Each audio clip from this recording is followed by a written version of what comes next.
Hello again. It's Linda Ockwell-Jenner here, Motivational Steps, and I have a lovely lady with me, Joy Lang from Cardinal Counselling. Hi, Joy. Hi, Linda. It's great to talk with you. It's great to talk with you, and I'm very, very interested in the type of work you do, Joy, because as you know, as the whole world knows, we're going through a pandemic at the moment. So what kind of counselling do you do, Joy? Well, when things are sort of more normal than this, I do a little bit of everything, but my area of expertise is trauma. So the majority of the clients that I see and work with are people who have experienced traumatic events at some point in their life. So for some people, it's childhood events. For other people, it's like a single incident thing, like a car accident that's happened to them. Oh, wow. So do you think that, not just your clients or your future clients, but most people in the world today are going through a traumatic time with the COVID-19? Yeah, I do actually. I think that some of the things that I've been noticing is that there are real themes that people come up with when we are talking about what's going on in their lives at the moment. And one of the things that I have found really helpful is that none of us know how to do this. All of us are struggling to find our way. Often for the majority of us, the normal things that we would do to cope aren't available to us or aren't working.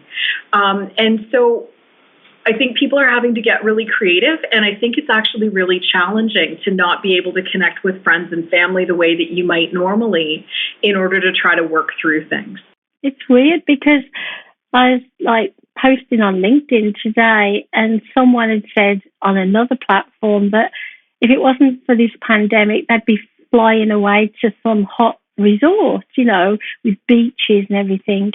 And they were kind of feeling sad. And then that prompted me to kind of write a post about how, yes, it's nice to fly away to a nice place, but I guess what the pandemic's done for a lot of us, it's made us take stock and say, maybe we don't visit our family enough. Maybe we don't see enough of the family that don't live us. And also, yeah, it's nice going on holiday, but I, for one, have taken time for myself and kind of not worked all the time during this. And I've been very stressed, Joy. I think I told you that when we talked before. So there's two ways to look at this. We can either look at it from the positives of how we can do better in the future, but in some cases, including mine, we need help now, don't we? Because it's affected me not seeing my family, it's affected my work. So how can we help ourselves, Joy? I mean, what are we supposed to be doing, or what can we do? Well, I think one of the things that I have found really helpful, Brené Brown, who is a really well-respected motivational speaker, and she does a lot of studies around shame and vulnerability and that sort of thing, talked about how it is that grief is not a finite resource, and that we can feel grief. And so my grief might be different from your grief about this. So I know you have a daughter that you're very close to that you would love to be seeing more of. So I imagine that there's probably a fair bit of grief about that. The grief that I have might be more around not being able to see aging parents, or it might have been about a missed vacation, or it might be about the fact that I can't go to the office every day the way that I would want to. And what she sort of talks about is how nobody's grief is more important or bigger or better than somebody else's. We can all feel it. And, I think one of the things that is helpful as well is to remember we are complicated creatures and we can feel more than one thing at a time. So I'm incredibly grateful. I have a house, I have, pets, I have enough food to eat. My life is pretty great by most standards. And I still feel really sad about the things that I've lost. That makes me feel better, because sometimes I feel a bit selfish, because you are right. There are people who were struggling before the pandemic and they're still struggling now, but probably even worse than before. And we are very blessed. I know we are. And even like the celebrities, with everything they can possibly want, they're feeling sad and angry and fearful. And basically, you are right, though, because it's a little bit like when I had breast cancer, I had it twice, different years. And people would say to me, I know how you feel, Linda, but unless you've been through my breast cancer, and what I went through, maybe, they can feel empathy for me. Is that the word we're looking for, empathy? Yeah, yeah. So the pandemic, when it's over, I still think that a lot of us, including me, will need help because we're into an unknown, aren't we, Joy? I mean, the world will never be the same again, I don't think, will it? I don't imagine that it will be the same as what it was. And I think, for a few years to come, I suspect we're going to still see some things that are really different. So one of the things that I think about is the way that we shop in the grocery store. I think that may be really different for a long time to come. Yeah, and it's different now, and I think they're doing an amazing job, and I'm sure you do, Joy, and I can't thank them enough, for doing everything they do. For instance, wearing a mask. We've, as you know, adopted a kitten, and in order to go to the Humane Society, Dave and myself wore these flowery masks.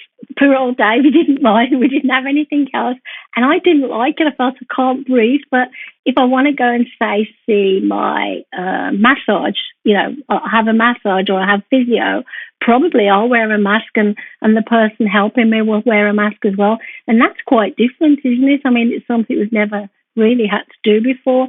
How do you think people, maybe, your future clients, will they be coming for help to how to deal with the past and the fear they went through, or how to deal with the unknown of the future? I think it may be a little bit of both. I think that one of the things that this seems to be doing for a lot of the folks that I work with is it's pulling up unresolved things from their past. Right? So this reminds us of times where we've been left out. It reminds us of times where maybe we have felt disconnected from other people. And often those are really hard events for us to process. I also think that there are some really legitimate fears now, right? How do you tell somebody that is really anxious about, their parents getting older and the fact that they may get something and die? How do you tell them, like, no, that's not really a possibility when they've just lived through something like this? That's a really good point, isn't it? And I mean, evidently, this is going to go on for a couple of years, and we may have, we may be able to have some way to prevent it. But, are we ever going to, get rid of that fear? I had a headache today, and then I thought, well, I've got a temperature. Is that one of the signs? I'm a very up and down person, Joy, and that means that one day I'm very positive. And I'm a motivational speaker, but the next day I have to think about, making myself feel positive. Is that normal? Yeah, I would say I think so. I think that any given moment, some of us are functioning better than others. So, I think, again, lots of times when I'm talking to people, I can relate to my own experience. And some days I don't feel like getting out of bed. Other days I'm feeling very optimistic and feeling really excited about, the possibilities that the day brings. But, to put on pants some days is hard. So this has affected your business, hasn't it, Joy? Because obviously you can't see your clients face to face at the moment. Yeah, it has been really challenging, actually. Most of my clients are very wonderful and gracious people, and so they have moved to online platforms and they have moved to phone sessions with me. But one of the things that is really challenging is that the technology sometimes is problematic. So when a client, pixelates while we're talking about something, and then I lose sound for a few seconds while it catches up again, I feel like I miss things that I would have gotten in person. And I think that they miss out on some of the body language that they would normally see as well. And so much of our communication, as I'm sure you know, is about the body language. It's not about what's actually said. That's a really good point, because as I'm sitting here, my hands are clasped in my lap, and normally I like to stand up and present, and I'm a very, my hands are all over the place. So I don't feel as comfortable as a presenter, doing this. But for you, from a therapist or a counselor's perspective, as you say, you're not able to get as close, are you, to your clients? Not physically close, but what would be the word I'm trying to say? Spiritually, or Yeah, I think that there's an energy exchange that happens when you sit in the room with somebody. And it's a little bit harder to do that when you're sort of at a distance. So again, I can have a great phone call with somebody, I can have a great conversation with somebody, but it misses that little something extra that you would get if we were standing together in the same room, sort of face to face, having this discussion. Yeah. And again, this is typical, I guess, for your kind of profession, but there are businesses we both know that have had to close the doors altogether because obviously, it's a different kind of business to ours. So heaven knows how they'll get on in the future. So what would you like to tell everybody? I mean, what kind of, thought would you like to have us take with us into the unknown to keep us going, Joy, until we all feel a bit safer?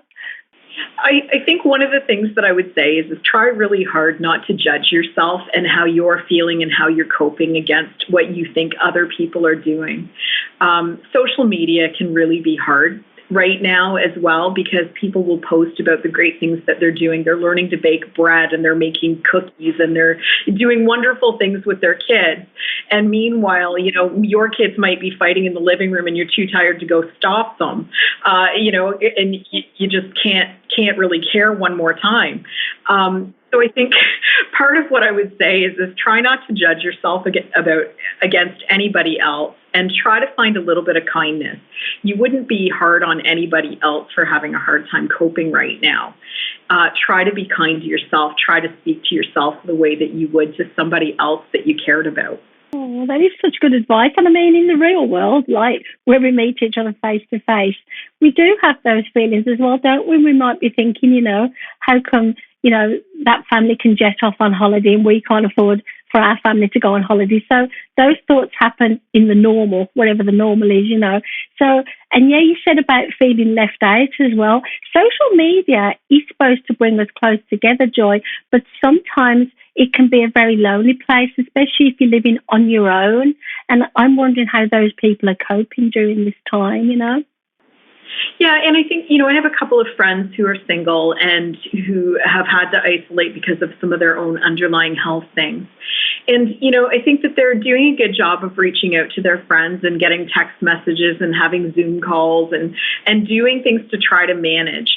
So there are some things about that are really great. But I think it's also just knowing that, if you're isolated, if you're completely alone through this, it may be quite a different experience again. And to just sort of allow yourself to have some of those feelings. One of the other things that some of the research that is emerging is talking about is having a bit of a routine and having a bit of productivity to your day. So even if that's just, I'm going to get out of bed and have a shower today, doing something that feels a bit productive that you can cross off your to-do list. That is a good one. Another question is, I don't know whether you've got the answer. I think I'm an introvert, but when I get on the stage or I'm talking to people, I'm an extrovert. So say if someone is definitely an introvert, would they be enjoying this scenario better than, say, the real world, having to meet more people, do you think?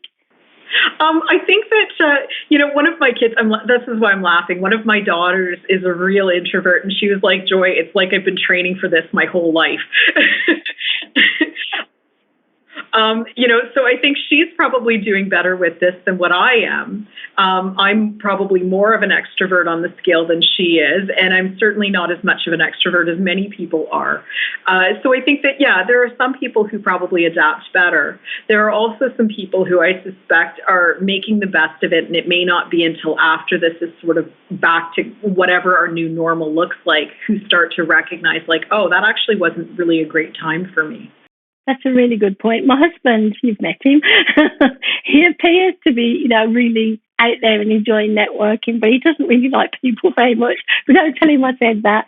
And he said the same. He said, this is my ideal. And a couple of my boys, my sons, they love it as well. They love, working alone from home and obviously interacting with people online. But the face-to-face can sometimes be scary. It's weird, isn't it? We never know what tomorrow will bring, Joy. And I think what you've done for me in particular when we've spoken is made me feel that I'm normal. I'm experiencing typical feelings that are typical for me, may not be for you. And I think, whoever listens to our conversation, I think they will also get from you that there is no normal anymore. There is no, whatever we feel is okay. That's right.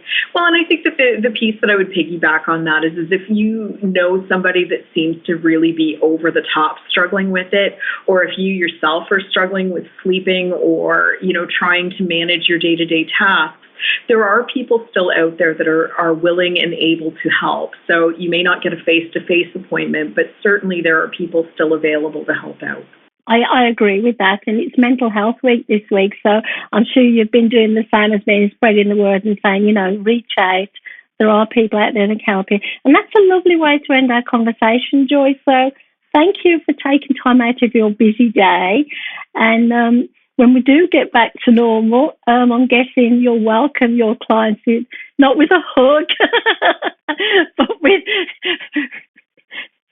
There's never going to be a hug. I'm the hugger, and I don't think I'm ever going to hug anybody again. But I'm sure your clients will be happy to see you again. You'll be happy to see them. So thank you, Joy. It's been lovely chatting with you.